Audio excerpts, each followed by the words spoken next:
दर्शकों ब्रेक तो बाद आप सब जी हाँ कहने सवैंड वाले सैक्शन के गलबात करन जा रहे हैं कि व्यूअर्स इस गल की संभावना है कि आने वाले दिनों में हरियाणे के सरकारी सिखां वालों इतिहासक गुरुद्वारियां नूं श्रोमणी कमेटी के कंट्रोल तो जबरी खोया जाएगा। इस टकराव जिहड़ा टकराव है ये काफ़ी खूनी टकराव हो सकता है जो कि बीजेपी चाहती है। सो इस बारे आप गलबात करन जा रहे हैं। सो असीं चाहांगे कि तुसां इस तरह बने रहना। देखण सुनने लिखण लई तुहाडा सब दा बहुत बहुत धन्नवाद जी। डॉक्टर साहब की कहना चाहोगे? देखो बीजेपी और इन्हां दी मां RSS इन्हां ने सिख कौम नूं चार चफेरियों घेरिया होया। अच्छा अड हथियार जिहड़े ने वो इस्तेमाल कर रहे ने साम दाम दंड भेद दे। अच्छा मंदे भागां नूं जदों असीं साडे जिहड़े सिर्फ फेथ दे केंद्र ही नहीं ने गुरुद्वारे साडा सब कुछ ने साडे जान प्राण ने और उन्होंने ऑलरेडी तख्त हजूर साहब कमेटी पटना साहब और लेटली दिल्ली की कमेटी च बीजेपी के जमूरे कालका मनजिंदर सिरसा जड़े ने वो बिठाए हुए ने गोलका भी लुट रहे ने और हिंदुत्वा की आइडियोलॉजी नूं भी प्रचार रहे ने। और जिवें हरियाणा सिख गुरुद्वारा प्रबंधक कमेटी के नां थले हरियाणे के सिखां नूं श्रोमणी कमेटी के खिलाफ ही खड़ा नहीं किया। हरियाणा सिख गुरुद्वारा प्रबंधक कमेटी सुप्रीम कोर्ट राही उसनूं जस्टिफाई किया भी हुकूमत बना सकती है जिहड़ी सरासर जिहड़ी है वायोलेशन है पंजाब रीऑर्गेनाइजेशन एक्ट की भी।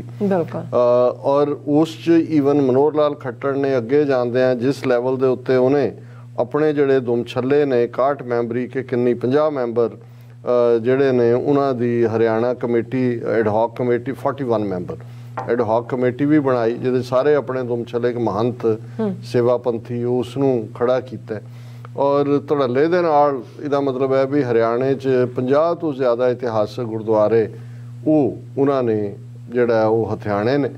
हुण वो सारी प्रोसैस पूरी हो गई। सुप्रीम कोर्ट रिव्यू पटीशन भी जिहड़ी है उन्हें रिजैक्ट कर दी। हुण जिहड़ी खबर मैं अज देखी ट्रिब्यून च और मैनूं लग्या भी आने वाले दिनों च असीं देखांगे कि एक खूनी टकराव वाला माहौल सिरजा जा रहा है। Haryana Sikhs to take control of SGPC gurdwara in their state.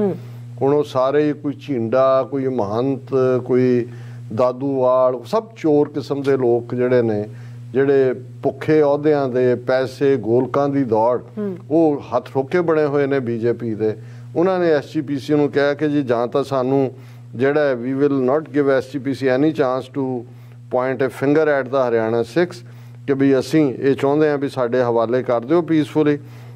और ऑलरेडी जे तुसीं ना कीता फिर साडे कोल दूसरी ऑप्शन यही होएगी कि असी फोर्सफुली ऑकूपाई करिए क्योंकि ज़ाहिर है कि SGPC के कंट्रोल च ने उत्थे जो सेवा संभाल दूसरा चलता है। सो मैनू ये लगता है भी जिस किस्म के हालात उन्होंने उस क्रिमिनल और मर्डरर और रेपिस्ट राम रहीम नूं छड्ड के बनाए। वो बागपत च बिठाया होया यूपी च सलाबतपुरे डेरे च किन्ना इकट्ठ उन्होंने सरकार की एनकरेजमेंट के नाल करके दूसरिਆਂ ਨੂੰ रोकया कि बई तुसीं ये किसी ਨੂੰ रोक नहीं सकते। हुण ये भी एक पार्ट जिहड़ा है और इन्ने क चैलेंजेस इन्नियां थावां तो खड़े किए हुए ने कि बहुतिਆਂ ਨੂੰ पता ही नहीं लगता। और वाकई ये हालात ये ने कि भी उन्होंने एक पासे अकाली दल इरैलेवेंट बना दिता है। हुण जे कौमी इंसाफ मोर्चा लग्या है मोहाली और चंडीगढ़ दीयां बरूहां ते बरगाड़ी मोर्चा वालियां ने उहदे च मर्ज ने वो अपना जिहड़ा उन्होंने लाया होया। किन्नी एनर्जी किन्नी ताकत कित्थे कित्थे जिहड़ी है वंडी जा रही है। तो दूसरे पासे जे हरियाणे वाला जिहड़ा पार्ट है वो श्रोमणी कमेटी जां जिते इवें ईजिली तो नहीं देणगे देण भी क्यों इस तरीके दे नाल जिवें उन्होंने उत्थे किहड़ी उन्होंने कोई इलैक्ट कराई है हरियाणा कमेटी। हुण खट्टर दे नॉमीनेटेड 41 मैंबर जिन्हां सारे ही आलमोस्ट बीजेपी की बैकिंग वाले लोग ने।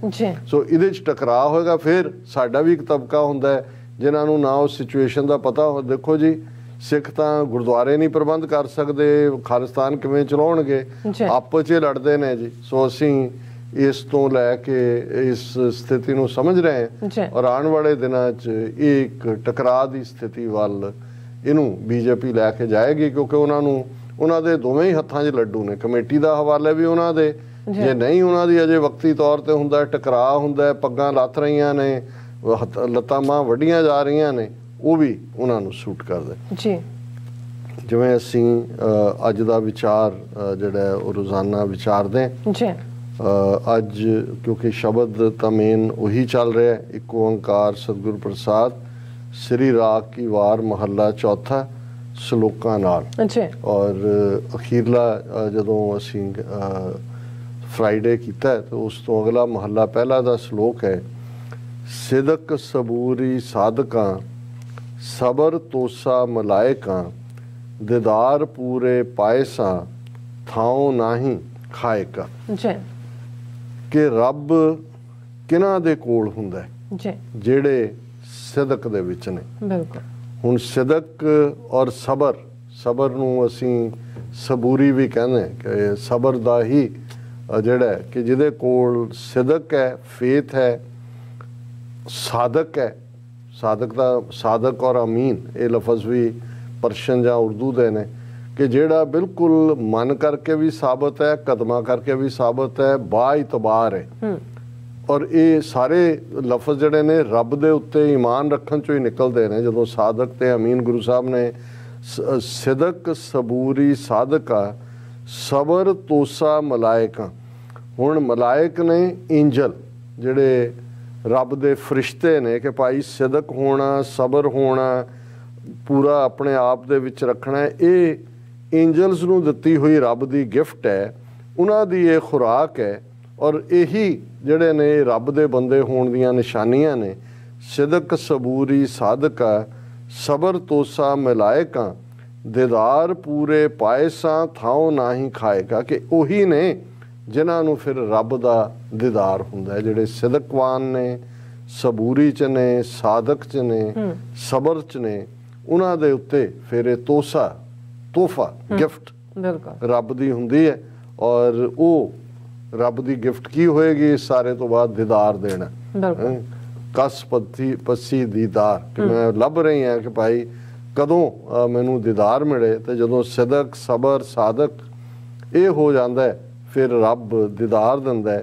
ਤੇ ਇਹ ਦੀਦਾਰ ਪੂਰੇ ਪਾਇਸਾ ਥਾਉ ਨਾਹੀਂ ਖਾਏਕਾ ਉਹ ਜਿਹੜੀ ਗੱਲੀ ਬਾਤੀ ਜਿਹਨੂੰ ਗੁਰੂ ਸਾਹਿਬ ਨੇ ਯਾਦ ਦਹਾਨੀ ਕਰਵਾਈ ਸੀ ਕਿ ਬਾਤਨ ਹੀ ਚੱਕ ਚਾਰ ਲਵਈਆ। ਇੱਕ ਉਹ ਨੇ ਜਿਹੜੇ ਗੱਲਾਂ ਦੇ ਨਾਲ ਅਸਮਾਨ ਥੱਲੇ ਸੁੱਟ ਲੈਂਦੇ ਨੇ, ਉਹਨਾਂ ਦੇ ਲਈ ਨਹੀਂ। ਜਿਨ ਪ੍ਰੇਮ ਕੀਓ ਤਿਨ ਹੀ ਪ੍ਰਭ ਪਾਇਓ। ਔਰ ਇਹ ਸਿਦਕ ਸਬਰ ਸਾਧਕ ਇਹ ਆ ਹੀ ਉਦੋਂ ਸਕਦਾ ਜਦੋਂ ਤੁਸੀਂ ਪ੍ਰੇਮਾ ਭਗਤੀ ਦੇ ਵਿੱਚੋਂ ਰੱਬ ਦੇ ਅੱਗੇ ਆਪਣਾ ਆਪਾ ਰੱਖਿਆ। ਔਰ ਇਸੇ ਸ਼ਲੋਕ ਦੇ ਸੁਨੇਹੇ ਨੂੰ ਫਰਦਰ ਪੌੜੀ ਰੂਪ ਦੇ ਵਿੱਚ ਜਿਹੜਾ ਉਹ ਹੋਰ ਵੀ ਮਜ਼ਬੂਤ ਕੀਤਾ। ਸਭ ਆਪੇ ਤੁਧ ਉਪਾਏ ਕੇ ਆਪ ਕਾਰੈ ਲਾਈ, ਤੂੰ ਆਪੇ ਵੇਖ ਵਿਕਸਦਾ ਆਪਣੀ ਵਡਿਆਈ। ਹਰ ਤੁਧੋਂ ਬਾਹਰ ਕਿਛ ਨਾਹੀਂ, ਤੂੰ ਸੱਚਾ ਸਾਈਂ। ਤੂੰ ਆਪੇ ਆਪ ਵਰਤਦਾ ਸਭਨੀ ਹੀ ਥਾਈ। ਹਰ ਤਿਸੈ ਧਿਆਵੋ ਸੰਤ ਜਨੋ ਜੋ ਲੈ ਛਡਾਈ। ਕਿ ਇਹ ਵਾਹਿਗੁਰੂ ਨੇ ਆਪ ਹੀ ਇਹ ਕ੍ਰੀਏਸ਼ਨ ਕੀਤੀ ਹੈ, ਆਪ ਹੀ ਇਸ ਕਾਰੇ ਲਾਇਆ। ਤੂੰ ਕਰ ਕਰ ਵੇਖੈ ਸਿਰਜਣਹਾਰ, ਨਾਨਕ ਸੱਚੇ ਕੀ ਸਾਚੀ ਕਾਰ। ਕਿ ਤੂੰ ਆਪੇ ਵੇਖ ਵਿਗਸਦਾ ਆਪਣੀ ਵਡਿਆਈ। ਜਦੋਂ ਜਿਹਨੂੰ ਕਿਰਤ ਤੂੰ ਕੀਤੀ ਹੈ ਦੁਨੀਆ ਦੀ, ਉਹਨੂੰ ਦੇਖ ਕੇ ਤੈਨੂੰ ਖੁਸ਼ੀ ਹੁੰਦੀ ਹੈ ਕਿ ਭਾਈ ਕਿਵੇਂ ਸਾਰੇ ਜਿਹੜੇ ਨੇ ਉਸ ਹੁਕਮ ਦੇ ਵਿੱਚ ਚੱਲ ਰਹੇ ਨੇ। ਕਿਉਂਕਿ ਹੇ ਵਾਹਿਗੁਰੂ ਹਰ ਤਿਦੋਂ ਬਾਹਰ ਕੁਛ ਨਹੀਂ, ਤੂੰ ਸੱਚਾ ਸਾਈਂ। ਤੂੰ ਸੱਚਾ ਹੈ, ਤੇਰੇ ਬਿਨਾ ਹੋਰ ਕੁਛ ਵੀ ਨਹੀਂ ਹੈ। ਤੂੰ ਆਪੇ ਆਪ ਵਰਤਦਾ ਸਭਨੀ ਹੀ ਥਾਈ, ਤੂੰ ਆਪ ਹੀ ਸਭ ਥਾਈ ਵਰਤਦੇ। ਹਰ ਤਿਸੈ ਧਿਆਵੋ ਸੰਤ ਜਨੋ ਜੋ ਲੈ ਛਡਾਈ। ਕਿ ਹੇ ਰੱਬ ਦੇ ਬੰਦਿਓ, ਭਲੇ ਪੁਰਖੋ, ਸੰਤੋ, ਸਾਧੂਓ, ਗੁਰਮੁਖੋ, ਹਰ ਤਿਸੈ ਧਿਆਵੋ। ਕਿ ਉਸੇ ਹੀ ਵਾਹਿਗੁਰੂ ਨੂੰ ਯਾਦ ਕਰੋ ਜੋ ਲੈ ਛਡਾਈ, ਜਿਸ ਨੇ ਅਲਟੀਮੇਟਲੀ ਸਹਾਰਾ ਬਣਨਾ, ਜਿਸ ਨੇ ਕਾਮ ਕ੍ਰੋਧ ਲੋਭ ਮੋਹ ਹੰਕਾਰ ਤੋਂ ਛਡਾਣਾ, ਜਿਹਨੇ ਮਾਇਆ ਦੇ ਇਸ ਭਵ ਸਾਗਰ ਤੋਂ ਪਾਰ ਕੱਢਣਾ, ਉਸ ਦੀ ਸ਼ਰਨ ਦੇ ਵਿੱਚ ਆਓ, ਉਸ ਦੇ ਪਿਆਰ ਦੇ ਵਿੱਚ ਆਓ। ਇਹ ਅੱਜ ਦਾ ਵਿਚਾਰ ਜੀ। ਡਾਕਟਰ ਸਾਹਿਬ ਤੁਹਾਡਾ ਬਹੁਤ ਬਹੁਤ ਸ਼ੁਕਰੀਆ, ਤੁਸੀਂ ਅੱਜ ਦੇ ਇਸ਼ੂ ਤੇ ਅੱਜ ਦਾ ਵਿਚਾਰ ਸਾਡੇ ਦਰਸ਼ਕਾਂ ਨਾਲ ਸਾਂਝਾ ਕੀਤਾ। ਸੋ ਇਸ ਤਰ੍ਹਾਂ ਆਪਣੇ ਵੀਅਰਸ ਕੋਲ ਨੇ ਇਜਾਜ਼ਤ। ਵੀਅਰਸ, ਸਾਡੇ ਪ੍ਰੋਗਰਾਮ ਦਾ ਸਮਾਂ ਇੱਥੇ ਸਮਾਪਤ ਹੁੰਦਾ ਹੈ। ਤੁਸੀਂ ਆਪਣੀ ਰਾਏ ਤੇ ਸੁਝਾਅ ਸਾਨੂੰ ਭੇਜਣਾ ਭੁੱਲਣਾ ਸਾਡੇ ਇਸ ਪਤੇ ਤੇ SOS@TV ਤੇ ਅਸੀਂ ਆਪਣਾ ਪ੍ਰੋਗਰਾਮ ਲੈ ਕੇ ਫਿਰ ਦੁਬਾਰਾ ਤੁਹਾਡੇ ਰੂਬਰੂ ਹੋਵਾਂਗੇ। ਤਦ ਤੱਕ ਲਈ ਮੈਨੂੰ ਤੇ ਆਪਣਾ ਸੁਣਾ ਆ ਗਿਆ ਦੋ ਦੇਖਦੇ ਰਹੋ TV 84 ਬੁਲਾ ਦਿਓ ਫਤਿਹ। ਵਾਹਿਗੁਰੂ ਜੀ ਕਾ ਖਾਲਸਾ, ਵਾਹਿਗੁਰੂ ਜੀ ਕੀ ਫਤਿਹ। ਰੱਬ ਰਾਖਾ।